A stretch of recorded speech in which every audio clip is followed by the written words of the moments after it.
Hi மக்களே, எல்லாருக்கும் வணக்கம். இன்றைக்கி எங்கே போனோன்னா பில்லு பார்க்க தான் போனோம். நான் போகிற வழியெல்லாம் ஃபுல்லாக பார்த்துட்டே போனோன்னா அங்கே உரண்ட கூட பில்லே இல்லை. எல்லாமே வந்து பார்த்திங்கன்னா மருந்தடித்து சாகடிச்சிட்டாங்க. சரி, போகிற வழியில் ஒரே ஒரு கொல்லையில் தான் பில்லு இருந்துச்சு. சரி, இங்கே பிடுங்கவும் பயமாக இருந்துச்சு. ஏன்னா எங்கள் ஊரில் எல்லார்ட்டையுமே ஆடு மாடு இருக்கும்.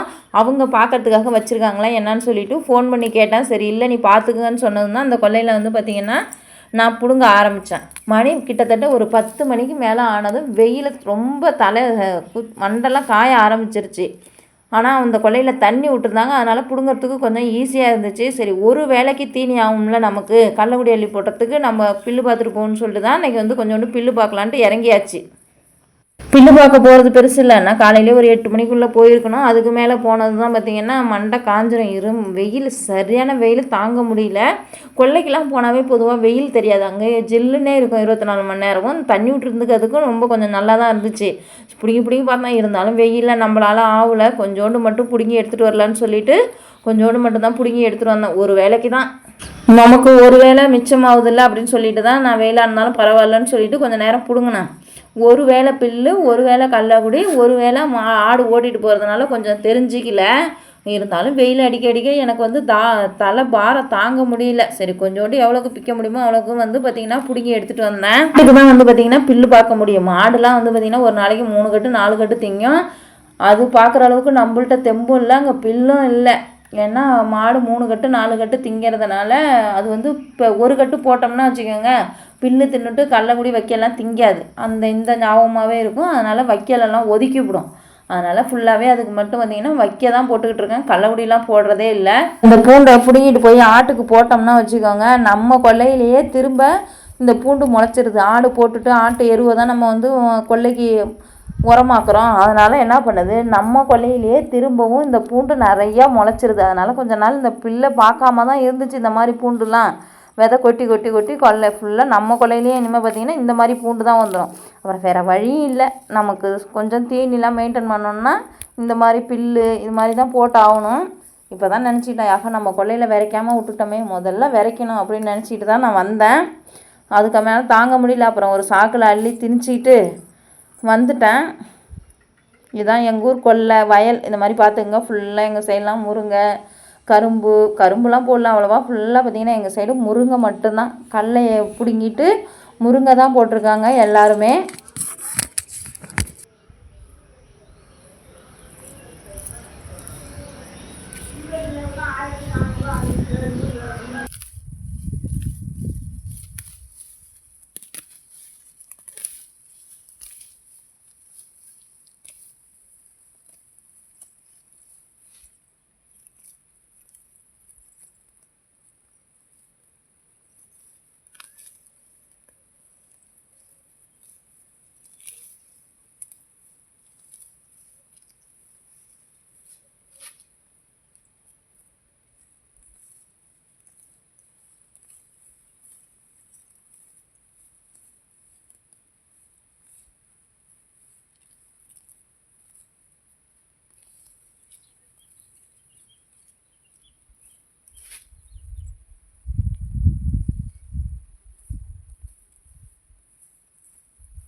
தண்ணி விட்டுருந்ததும் கையாலேயே பிடுங்கிட்டு வந்தேன். இல்லைன்னா பார்த்தீங்கன்னா அடிக்கிற வெயிலுக்கு நான் களைகட்டை வச்சு புரண்டிகிட்டே கிடக்கணும். பொழுதுரிக்கும் கொஞ்சம் கொஞ்சமாக பார்த்தாலும் என்னால் பார்க்க முடியாது. தண்ணி விட்டுருந்தாங்க, அதனால் பிடுங்கிறதுக்கு கொஞ்சம் ஈஸியாகவே இருந்துச்சு.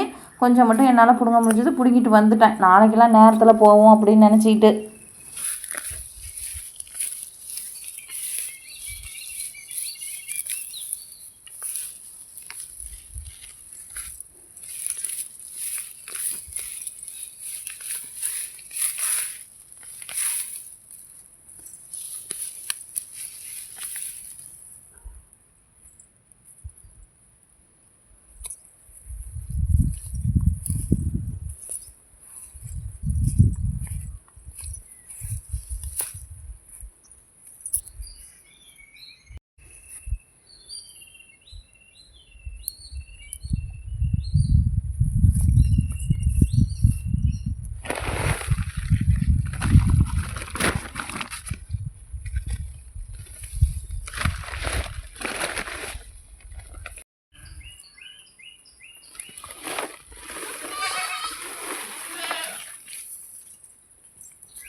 வில்ல எடுத்துகிட்டு போகிறேன். அந்த ஆட்டோட ரியாக்ஷனை பாருங்கள்.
எல்லா ஆட்டுக்கும் புல்லை அள்ளி போட்டுட்டு சரி சாப்பிடுதான் என்னான்னு பார்த்துட்டு கொஞ்சம் நேரம் நின்றுட்டு வந்தேன்.